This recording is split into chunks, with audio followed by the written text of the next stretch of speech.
ಎಲ್ಲರಿಗೂ ರಕ್ಷಾಬಂಧನದ ಶುಭಾಶಯಗಳು. ರಕ್ಷಾಬಂಧನ ಅಂತಂದ್ರೆ ತಲೆಯಲ್ಲಿ ಬರೋದು ರಾಖಿ ಕಟ್ಟೋದು. ಇದನ್ನು ಮೇನ್ ಆಗಿ ನೂಲ್ ಹುಣ್ಣಿಮೆ ದಿನಾನೇ ಮಾಡ್ತಾರೆ ಅನ್ನೋದು ಬಹಳಷ್ಟು ಜನಕ್ಕೆ ಗೊತ್ತಿರಂಗಿಲ್ಲ. ಬಟ್ ಅದೇನಂತ ಹೇಳ್ತೇನೆ ನೋಡ್ರಿ. ಈ ನೂಲ್ ಹುಣ್ಣಿಮೆ ದಿನ ನೇಕಾರ ಏನ್ ಮಾಡ್ತಾರೆ, ನಮ್ಮ ಮಗದಲ್ಲಿ ನೇಯ್ದಕ್ಕಂತ ಒಂದ್ ಏನ್ ಬಟ್ಟೆನ ನೂಲ್ ಇರ್ತೈತಲ್ಲ ಅದನ್ನ ದೇವರಿಗೆ ಹೋಗಿ ಅರ್ಪಿಸ್ತಕ್ಕಂತ ಒಂದು ಪದ್ಧತಿ ಸಾಮಾನ್ಯ. ಹೆಂಗಂದ್ರೆ ನಮ್ ರೈತರು ನಾವ್ ಹೆಂಗ್ ಹೊಲದಲ್ಲಿ ಬೆಳೆದಕ್ಕಂತ ಏನ್ ದವಸ ಧಾನ್ಯಗಳನ್ನ ಮಾರುಕ್ಕಿಂತ ಮುಂಚೆ ಏನ್ ಮಾಡ್ತಿದ್ರು, ದೇವ್ರಿಗೆ ಹೋಗಿ ಅರ್ಪಿಸಿದ್ರು. ಅದೇ ರೀತಿನೂ ಕೂಡ ನೇಕಾರರು ಮಾಡುವಂತ ಸಂದರ್ಭದಲ್ಲಿ ಅದು ಉಳಿದಿದ್ದನ್ನ ಏನ್ ನೂಲ್ ಇರ್ತೈತಲ್ಲ ಅದನ್ನ ಅಕ್ಕಂಗಿಯರಿಗೆ ಹಂಚುವ ಒಂದು ಪದ್ಧತಿ ಇತ್ತು. ಅವ್ರ ಅಕ್ಕಂಗಿಂದ್ರ ಏನ್ ಮಾಡ್ತಿದ್ರು, ತಮ್ಮ ಮನೆಯಲ್ಲಿ ಇರ್ತಕ್ಕಂತ ಅಣ್ತಂಬ್ರಿಗೆ ಕಟ್ತಿದ್ರು. ಸೊ ಇದನ್ನ ಕಟ್ಟೋದ್ರಿಂದ ಏನ್ ಅನ್ಕೊಂತಿದ್ರು, ಅಣ್ಣ ತಂಗಿ ಬಾಂಧವ್ಯ ಗಟ್ಟಿಯಾಗಿ ಉಳಿತಿತ್ತು ಅಂತ.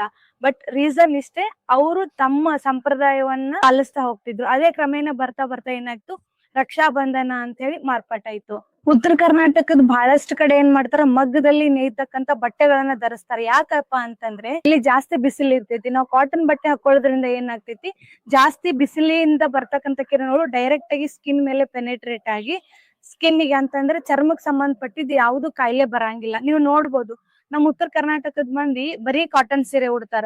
ಅಂದ್ರೆ ಇಳಕಲ್ ಸೀರೆ ಆಗಿರ್ಬೋದು, ತೋಪಿನ ಸೀರೆ ಆಗಿರ್ಬೋದು, ಮಲ್ಕಾಲ್ ಮುರ್ಗಿ ಸೀರೆ, ಇವೆಲ್ಲಾನು ಉಡೋದ್ರಿಂದ ಏನಾಗ್ತೈತಿ, ತಮ್ದ್ ಸ್ವಲ್ಪ ಸೆಕ್ಯೂರ್ ಆಗ್ತಿದ್ರು.